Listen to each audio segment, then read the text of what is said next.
శ్రీ సాయినాథాయ నమః. శ్రీ సాయి సచ్చరిత్రము 46 అధ్యాయము. ప్రస్తావన గయా యాత్ర 2 మేకల కథ. ఈ అధ్యాయంలో శ్యామ కాశీ గయ ప్రయాగ యాత్రలకు వెలుట, బాబా ఫోటో రూపమున అతని కంటే ముందే వెలుట, బాబా 2 మేకల పూర్వజన్మ వృత్తాంతము జ్ఞప్తికి తెచ్చుట. ప్రస్తావన: ఓ సాయి, నీ పాదములు పవిత్రములైనవి. నిన్ను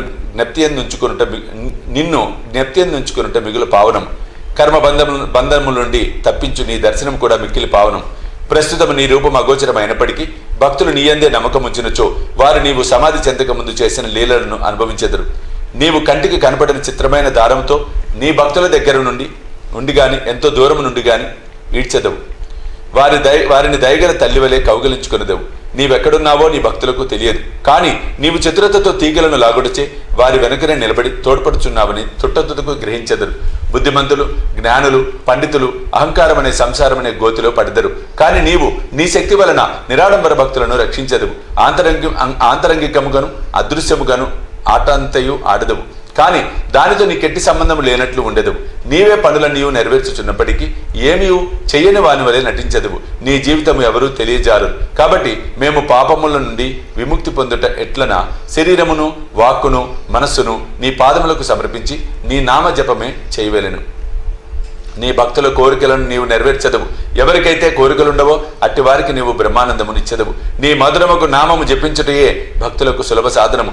ఈ సాధనం వల్ల మన పాపములు రజ స్తమో గుణములు నిష్క్రమించును. సాత్విక గుణములు ధార్మికత్వము ప్రాముఖ్యము వహించును. దీనితో నిత్యానిత్యములకు గల భేదము, నిర్వ్యామోహము, జ్ఞానము లభించును. మనమట్టి సమయమందు గురువనే అనగా ఆత్మనే అనుసంధానం చేసేదము.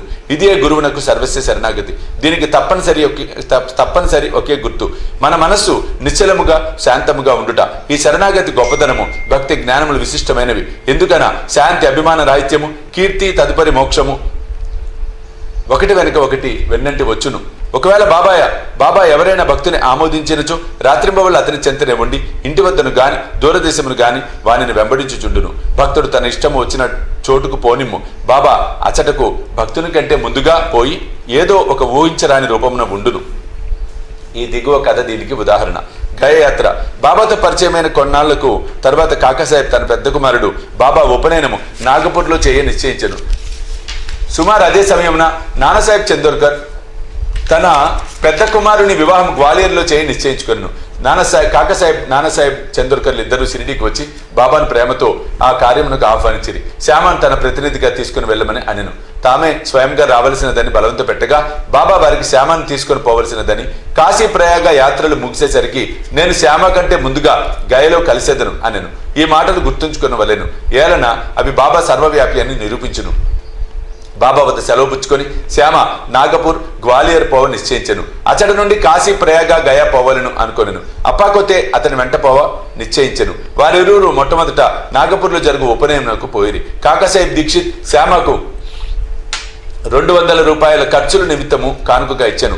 అచడి నుండి గ్వాలియర్ పెండ్లికి పోయిరి. అచట నానాసాహెబ్ చందోర్కర్ శ్యామకు 100 రూపాయలు, అతని బంధువు జటారుకు 100 రూపాయలు ఇచ్చిరి. అక్కడ నుండి శ్యామ కాశీకి వెళ్ళెను. అచట జటారు యొక్క అందమైన లక్ష్మీనారాయణ మందిరంలో అతనికి గొప్ప సత్కారము జరిగెను. అచట నుండి శ్యామ అయోధ్యకు పోయాను. అచట జటారు మేనేజరు శ్రీరామ మందిరమున ఆహ్వానించి మర్యాద చేసెను. వారు అయోధ్యలో 21 రోజులుండిరి. కాశీలో 2 మాసములుండిరి. అక్కడి నుండి గయకు పోయిరి. రైలు బండిలో గయలో ప్లేగు కలదని విని కొంచెం చికాకు పడిరి.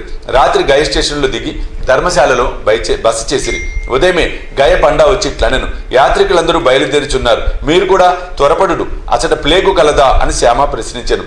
లేదని పండా జవాబు చెప్పాను.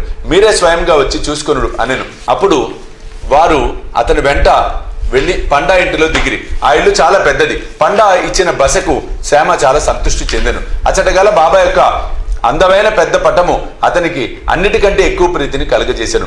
అది ఇంటికి ముందు భాగంలో మధ్య అమర్చబడి ఉండెను. దీనిని చూసి శ్యామ ఎమర్చెను. కాశీ ప్రయాగ యాత్రలు ముగిసేసరికి నేను శ్యామ కంటే ముందుగా గయపోయేదను అను బాబా పలుకులు జ్ఞప్తికి వచ్చాను. కండ్ల నీరు గమ్మెను, శరీరం గగురు పడిచెను, గొంతుగా ఆర్చుకొని పోయాను. అతను వెక్కి ఏడవసాగాను. ఆ పట్టణంలో ప్లేగు జాడ్యము గలదని భయపడి ఏడ్చుచున్నాడేమో అని పండా అనుకున్నాను. పండాను బాబా పటం ఎక్కడి నుండి తెచ్చితివి అని అడిగాను. పండా తన ప్రతినిధులు 200-300 మంది మన్మాడులో, పూణే, తాంబేలో ఉన్నారని, వారు గాయకపోయే యాత్రికుల మంచి చెడులు చూసేదరని, వారి వల్ల బాబా కీర్తి విని బాబా దర్శనము 12 ఏళ్ల కిందట చేసినని చెప్పాను. షిరిడిలో శ్యామ ఇంటిలో వేలాడుచున్న బాబా పటమును చూచి దాన్ని నిమ్మని కోరుతునని బాబా అనుజ్ఞ పొంది శ్యామ దానిని తనకిచ్చానని చెప్పాను. శ్యామ పూర్వం జరిగినదంతయు జ్ఞప్తికి తెచ్చుకొనెను. పూర్వము తనకు పటమునిచ్చిన శ్యామయే ప్రస్తుతము తన ఇంట అతిథిగా ఉండట గ్రహించి పండా మిక్కిలి ఆనందించెను. వారిరువురు ప్రేమానురాగములను అనుభవించి అమితానందం పొందిరి. శ్యామకు పండా చక్కని రాజలాంఛములతోడి స్వాగతం ఇచ్చాను. పండా ధనవంతుడు. అతడు ఒక పల్లకీలో కూర్చుండి శ్యామను ఏనుగు పైన కూర్చుండి పెట్టి ఊరేగించెను. అతిథికి తగిన సౌఖ్యములన్నీ నెరవేర్చను. ఈ కథ వల్ల నేర్చుకోవలసిన నీతి: బాబా మాటల అక్షరాల సత్యములు. బాబా తనకు భక్తులందుగల ప్రేమ అమితమని తెలియచున్నది. ఇదేగాక వారికి జంతువులందు కూడా సమాన ప్రేమ ఉండెను. వారు వానిలో ఒకరుగా భావించేవారు. ఈ దిగువ కథ దీనిని వెల్లడించును. 2 మేకలు కథ. ఒకనాడు ఉదయం బాబా లెండి తోట నుండి తిరిగి వచ్చుచుండెను.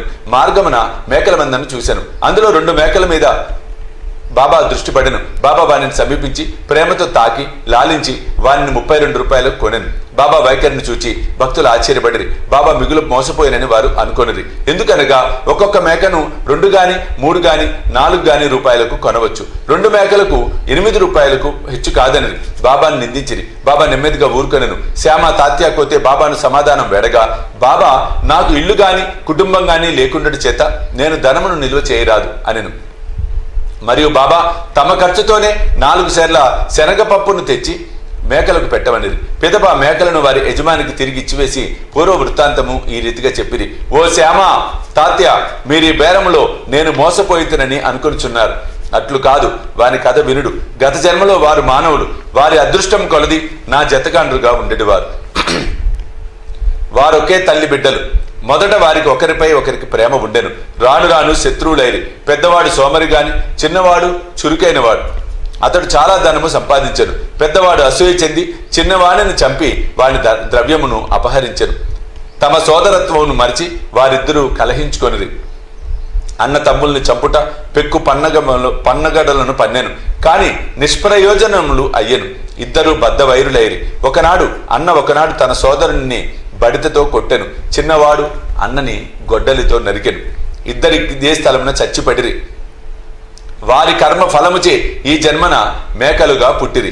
నా పక్క నుండి పోవుచుండగా వారిని ఆనవాలు పట్టి తిని వారి పూర్వజన్మ వృత్తాంతమును జ్ఞప్తికి తెచ్చుకొంటిని. వారి యందు కనకరించి వారికి తిండి పెట్టి కొంత విశ్రాంతి కలుగజేసి ఓదార్చవలను అని అనుకొంటిని. అందుచే ఇంత ద్రవ్యమును వ్యయపరిచితిని. అందులోకి మీరు నన్ను దూషించుచున్నారా? నా బేరము మీరు ఇష్టపడకుండుడిచే నేను వాని యజమాని వద్దకు తిరిగి పంపివేసి తిని. మేకలపైన కూడా బాబా ప్రేమ ఎట్టిదో చూడుడు. 46వ అధ్యాయం సంపూర్ణం. సద్గురు శ్రీ సాయినాథ్ అర్పణమస్తు. శుభం భవతు.